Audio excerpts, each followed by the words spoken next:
الحمد لله رب العالمين والصلاة والسلام على سيد الموجودات وعلى آله وجميع الصحابة والصحابيات وعلى من تبعهم من المسلمين والمسلمات. أما بعد فأعوذ بالله من الشيطان الرجيم. بسم الله الرحمن الرحيم. يا أيها الذين آمنوا قوا أنفسكم وأهليكم نارا.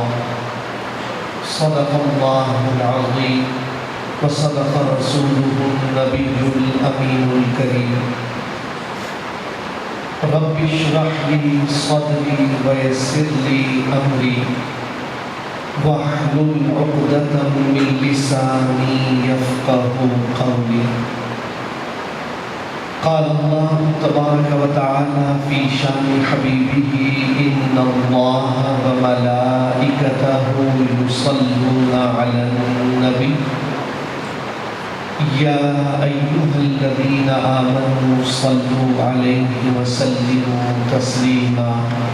اللهم صل على سيدنا ومولانا محمد معدن الجود والكرم وآله وصحبه وبارك وسلم صلاة وسلاما عليك يا سيدي يا رسول الله وعلى آلك وأصحابك يا سيدي يا حبيب الله صلی اللہ تعالی علیہ وسلم.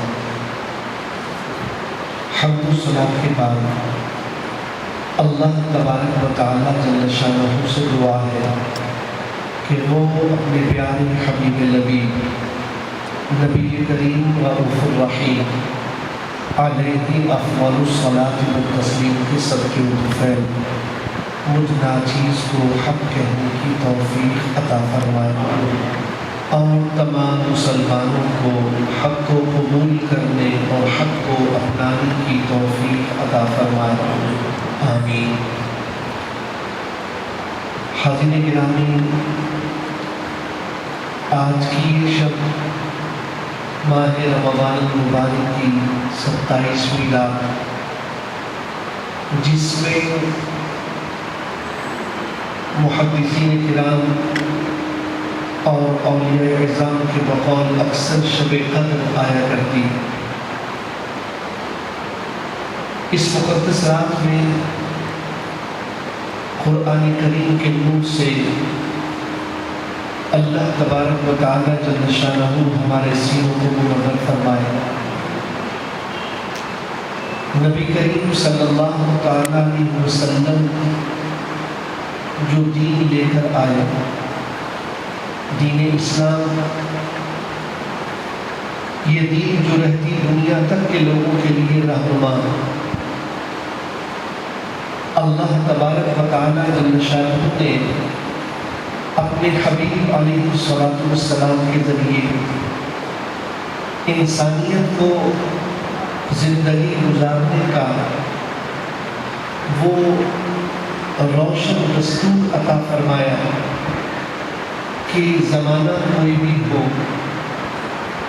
معاشرہ کہیں کا بھی ہو، لوگ کتنے ہی جدید علوم پر دسترس کیوں نہ حاصل کر لیں، لوگ کتنی ہی زیادہ ترقی اور کامیابیوں کے زینے کیوں نہ عبور کر لیں، لیکن قرآن کی روشنی، احادیث رسول صلی اللہ علیہ وسلم کی روشنی، انسانیت ہمیشہ اس روشنی کی محتاج رہی. حاضرین گرامی، اللہ تبارک و تعالی جل شانہ نے ارشاد فرمایا یا ایھا الذین آمنوا قوا انفسکم واہلیکم نارا. اے ایمان والو، اپنی جانوں کو اور اپنے گھر والوں کو آگ سے بچاؤ. وقودها الناس والحجارہ، جو تیار کی گئی ہے کن کے لیے؟ کافروں کے لیے، جس کا ایندھن آدمی اور پتھر ہے. اعدت للکافرین، اس آگ کو کافروں کے لیے تیار کیا گیا. وہ لوگ جو کافر تو نہیں ہیں لیکن وہ اللہ تبارک و تعالیٰ جل شانہ کے باغی اور رسول اللہ صلی اللہ علیہ وسلم کے منکر یا حضور علیہ السلام کا کلمہ پڑھنے کے باوجود ان کی تعلیمات کو اپنانے سے روگردانی کرتے ہیں، ان کے لیے بھی جہنم کی آگ ہے. تیار تو یہ کافروں کے لیے کی گئی. اللہ تبارک و تعالیٰ جل شانہ نے اسے بہت برا ٹھکانہ قرار دیا. وساءت مصیرا، بہت بری جگہ ہے یہ پلٹنے کی، رہنے کا بہت برا ٹھکانہ. اس سے اپنے آپ کو بچاؤ، کہیں ایسا نہ ہو کہ تم بھی اس جگہ چلے جاؤ جسے تیار تو تمہارے لیے نہیں کیا گیا تھا، لیکن تم نے اپنے کرتوتوں کی وجہ سے، تم نے مسلسل اللہ تبارک و تعالیٰ اور اس کے حبیب علیہ السلام کے احکامات کو پامال کرنے کی وجہ سے خود کو اس درجے تک پہنچا دیا کہ جہنم کی آگ کا ایندھن بنا دیے گئے. حاضرین محترم، انسان کی زندگی کے مختلف پہلو ہیں. ایک پہلو بطور والدین کے ہے اور اس کی ذمہ داری، اس کی جو انسان کی بحیثیت والدین کے قرآن اور احادیث میں ذمہ داری بیان کی گئی ہے، وہ ایک ایسا معاشرہ جو اللہ اور اس کے رسول صلی اللہ علیہ وسلم کا پسندیدہ ہو، جس سے اللہ اور اس کے رسول علیہ السلام راضی ہو. اس معاشرے کے بننے کی بنیادی شرط ہے کہ آپ والدین کے طور پر اپنی ان ذمہ داریوں کو ادا کریں جن کا شریعت نے آپ کے لیے تعین کیا ہے. ایک حدیث شریف میرے اور آپ کے آقا کریم علیہ السلام نے ارشاد فرمایا، کسی والد نے اپنی اولاد کو اچھی تربیت سے بڑھ کر کوئی تحفہ نہیں دیا. یعنی والد اولاد کے لیے بہت کچھ کرتا ہے، بہت کماتا ہے، اس کی خواہشات پوری کرتا ہے اور اس کے لیے جائز ناجائز کی تمیز بھی بھلا دیتا ہے، خود اپنے آرام کی پرواہ نہیں کرتا. لیکن جو چیز وہ اپنی اولاد کو سب سے اچھی دے سکتا ہے تو میرے آقا علیہ السلام نے ارشاد فرمایا وہ اچھی تربیت. اگر آپ نے اپنی اولاد کو سب کچھ دے دیا، سب کچھ سے مراد دنیاوی چیزیں، دنیاوی نعمتیں، لیکن آپ نے اولاد کو اچھی تربیت نہیں دی. اچھی تربیت سے مراد یہ نہیں ہے کہ بچے کو سکھایا جائے بیٹا تھینک یو بولو، بچہ تھینک یو بول دے، یہ اچھی تربیت نہیں ہے.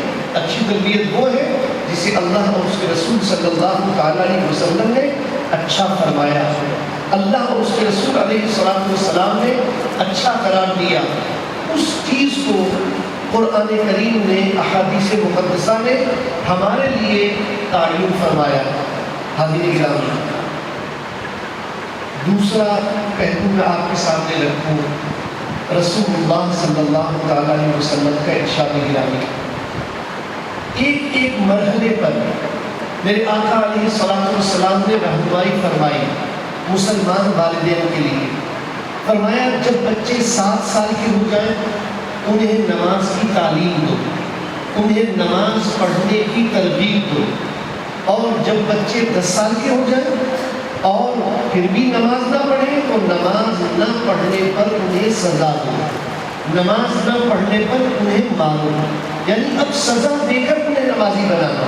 اگر نماز نہیں پڑھ رہے، اب تو 3 سال کا عرصہ بڑا عرصہ، 7 سال کی عمر بچے کی ہوئی، اب اس کو نماز کا عادی بنانا ہے.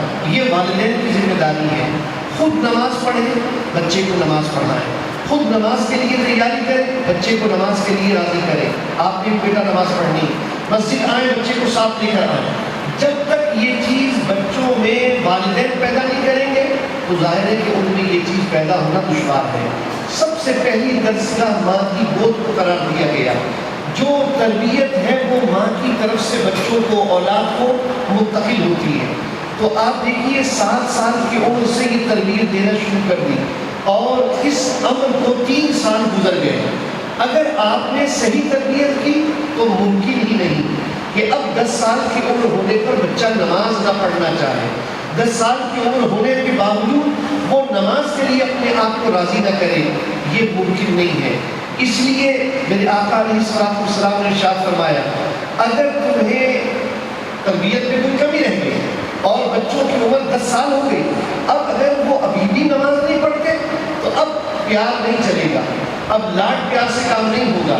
اب بچوں کو جو ہے بیٹا ان کی فرمائشوں کے ذریعے سر پر نہیں چڑھایا جائے گا، بلکہ اب سزا کے ذریعے، سختی کے ذریعے، مار کے ذریعے انہیں نماز کا عادی بنایا جائے گا. اس لیے کہ اب نماز کی فرضیت کی عمر آ رہی ہے. اس سے قبل کہ نماز فرض ہو جائے، نماز فرض ہونے سے پہلے بچے کو نماز کا عادی ہونا چاہیے تاکہ نماز فرض ہو جانے کے بعد اس سے نماز کی ادائیگی میں غفلت کا کوئی تصور ہی پیدا نہ ہو. حاضرین گرامی، آج ہم میں سے ہر شخص کو یہ فکر ہے کہ صبح سے شام تک جو ساری کاوشیں ہیں بندے کی، خود وہ نماز نہیں پڑھ رہا، خود وہ اپنے آرام و سکون کا خیال نہیں کر رہا، خود وہ جو اللہ اور اس کے رسول صلی اللہ علیہ وسلم کی عبادات ہیں ان کی طرف وہ اپنے آپ کو جو ہے وہ سمجھ لیجیے کہ فارغ نہیں کر پا رہا. وجہ کیا ہے؟ وجہ یہ ہے کہ اولاد کی فکر ہے، اولاد کے اچھے مستقبل کی فکر ہے، اولاد کے لیے کمانا ہے، اولاد کے لیے کچھ بنانا ہے، اولاد کے لیے کچھ جمع کرنا ہے. تو ہمیں یہ تو فکر ہے کہ اگر ہم مر گئے تو ہماری اولاد کا کیا ہوگا، لیکن یہ فکر کیوں نہیں ہے کہ اگر اولاد مر گئی تو اولاد کا کیا ہوگا. اولاد کے مرنے کے بعد جو آخرت کی اس سے بات پرس ہونی ہے، جو اس کے اعمال کی اس سے جواب دہی ہونی ہے، اس میں اس کا کیا بنے گا. پھر یہ کہ جب ہم مر گئے اور ہم سے پوچھا گیا کہ قوا انفسکم واہلیکم نارا، تمہارے ذمہ یہ کام لگایا گیا تھا کہ تم اپنے آپ کو، اپنی جانوں کو اور اپنے گھر والوں کو جہنم کی آگ سے بچاؤ، تم نے کس حد تک اس ذمہ داری کو ادا کیا. پھر ہم وہاں کیا جواب دیں گے؟ ہم نے اپنی اولاد کی تربیت کے لیے کیا کیا، انہیں دیندار بنانے کے لیے کیا کیا، انہیں اچھا مسلمان بنانے کے لیے کیا کیا. یقیناً ہم نے بڑی محنت کی، ہم نے شروع سے یہ اہتمام کیا بہت اچھے انگلش میڈیم اسکول میں اس کو داخل کرایا جائے. ہم نے خوب اس بات کا اہتمام کیا مہنگے سے مہنگے کالج میں اس کو تعلیم دلوائی جائے. ہم نے اس کے لیے ہائر اسٹڈیز کے لیے بڑا پیسہ خرچ کیا اور بڑی کاوشیں کر لی، سب کچھ کر لیا، لیکن اس کی آخرت بنانے کے لیے کچھ کیا. جہاں اس نے 40 سال رہنا، 60 سال رہنا، 80 سال رہنا، 100-200 سال رہنا، اتنی زندگی ہے انسان کی اوسط زندگی. سوچئے جہاں انسان میں 100-150 سال رہنا ہو، وہاں کے لیے اتنی پلاننگ، وہاں کے لیے اتنی کاوش، وہاں کے لیے اتنی محنت. اور جہاں اولاد نے ہمیشہ ہمیشہ رہنا اور جہاں آپ نے ہمیشہ ہمیشہ رہنا، پھر اس دائمی زندگی کے لیے، اس ابدی زندگی کے لیے آپ نے کیا کیا. تو اصل سوال یہ نہیں ہے کہ آج ہم صرف یہ فکر کریں کہ بھئی اگر ہم مر گئے تو ہماری اولاد کا کیا ہوگا، یا ہم زندہ بھی رہیں تو ہماری اولاد بڑا آدمی بن جائے، ہماری اولاد معاشرے میں نمایاں اسٹیٹس کی حامل ہو. تو یہ ساری کی ساری کاوشیں کس کے لیے ہے؟ اولاد کی دنیا بنانے کے لیے، اولاد کی اس ناپائیدار عارضی زندگی کو اچھا بنانے کے لیے. اور جو دائمی زندگی ہے اگر اس سے ہم غافل رہے تو حاضرین گرامی یہ جرم قابل معافی نہیں ہوگا. اسی لیے قرآن عظیم ہم سے مخاطب ہو کر فرماتا یا ایھا الذین آمنوا قوا انفسکم واہلیکم نارا، اے ایمان والو اپنے آپ کو بھی جہنم کی آگ سے بچاؤ اور اپنے گھر والوں کو بھی جہنم کی آگ سے بچاؤ. ایک پہلو اس کا بخاری شریف میں میرے اور آپ کے آقا کریم علیہ الصلوۃ والسلام نے بیان فرمایا کلکم راع وکلکم مسئول عن رعیتہ، اور کما قال علیہ الصلوۃ والسلام تم میں سے ہر شخص حاکم ہے، ہر شخص نگہبان ہے اور اس سے قیامت کے دن اس کی رعایا کے متعلق سوال کیا جائے گا. مقصد کیا ہے؟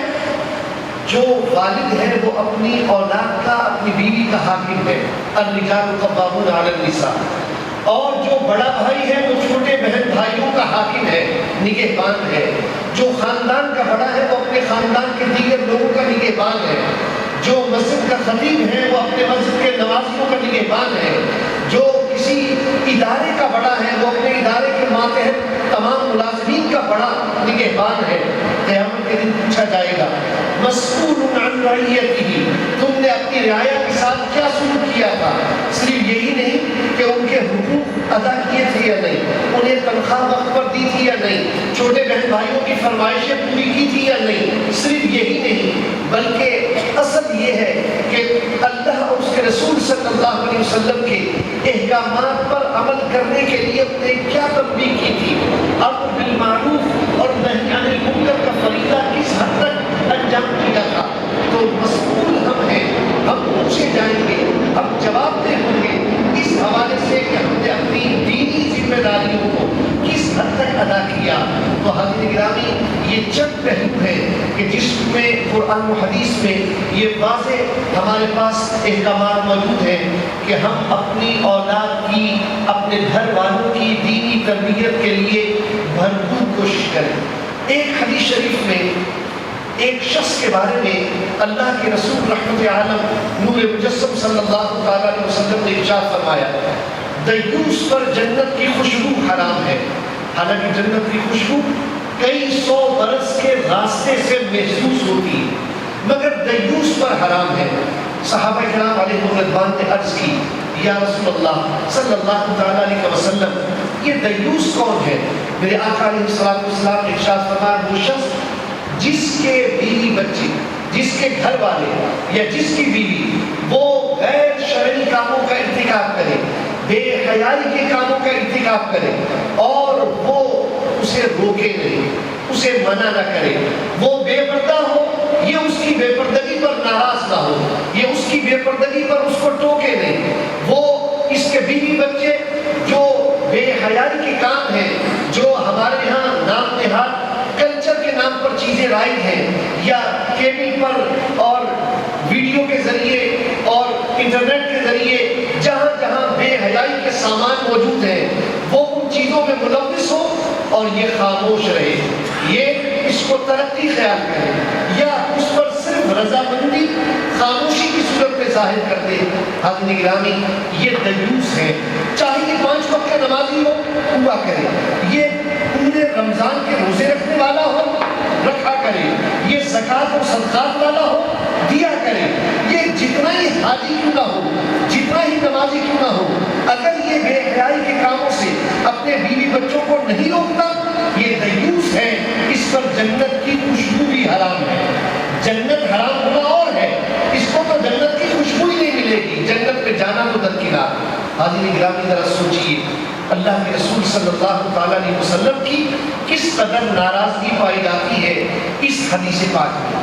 آئیے ایک حدیث پاک آپ کے سامنے اور رکھوں۔ حضرت معاذ بن جبل رضی اللہ تعالیٰ عنہ، ان کو نبی کریم علیہ السلام نے کچھ نصیحتیں فرمائیں۔ ان نصیحتوں میں سے ایک نصیحت یہ ہے جو 3 حصوں پر مشتمل ہے۔ پہلی بات، رسول اللہ صلی اللہ تعالیٰ علیہ وسلم نے ارشاد فرمایا، تم اپنے گھر والوں پر بقدر استطاعت خرچ کرنا، یعنی یہ نہیں گھر والے تقاضا کریں، فرمائشیں کریں اور ایسی چیزیں جو تمہاری استطاعت میں نہ ہو اور تم ان کی خواہشات پورا کرنے میں لگ جاؤ، ان کی جائز ناجائز چیزوں میں فرق نہ کرو اور تم اس کے لیے ناجائز کاموں پر آمادہ ہو جاؤ اور تم اس کے لیے حلال و حرام کی تمیز مٹا دو اور تم اس کے لیے اللہ اور اس کے رسول صلی اللہ علیہ وسلم کی عبادت سے غافل ہو جاؤ، تمہارے پاس نماز پڑھنے کا وقت نہ ہو، تمہارے پاس تراویح پڑھنے کا وقت نہ ہو، تمہارے پاس درس قرآن کریم کی محفل میں بیٹھنے کا وقت نہ ہو، کیا ہے کہ میں جی فرمائشیں پوری کر رہا ہوں، نہیں، ایک بار اپنی حیثیت کے مطابق خرچ کرنا گھر والوں کی ضروریات پر۔ دوسری نصیحت، رسول اللہ صلی اللہ تعالیٰ علیہ وسلم نے ارشاد فرمایا، اپنے گھر والوں پر مناسب سختی کرتے رہنا، ان کی تربیت میں چھڑی نہ ہٹانا، چھڑی نہ ہٹانا یعنی جسے ہم کہتے ہیں نا ڈنڈے کا ڈر، سختی کا اندیشہ، یہ ضرور قائم رکھنا، اس لیے کہ جب اولاد ایسی چیز ہے اور بیوی بھی ایسی ہی ہستی ہے کہ جب آدمی اس کی محبت میں اندھا ہو جائے اور وہ شریعت کے اصولوں کو بالائے طاق رکھ دے تو پھر بیگم اگر کہتی ہے میں برقع نہیں پہنوں گی تو شوہر کہتا ہے ٹھیک ہے میری جان، اس میں کوئی حرج نہیں ہے، یہ ویسے بھی مولویوں کی بنائی ہوئی باتیں ہیں۔ بیوی کہے کہ میں نے نقاب نہیں کرنا، شوہر کہتا ہے اس میں کوئی حرج نہیں ہے، اس لیے کہ اب تو ماڈرن دور ہے، وہ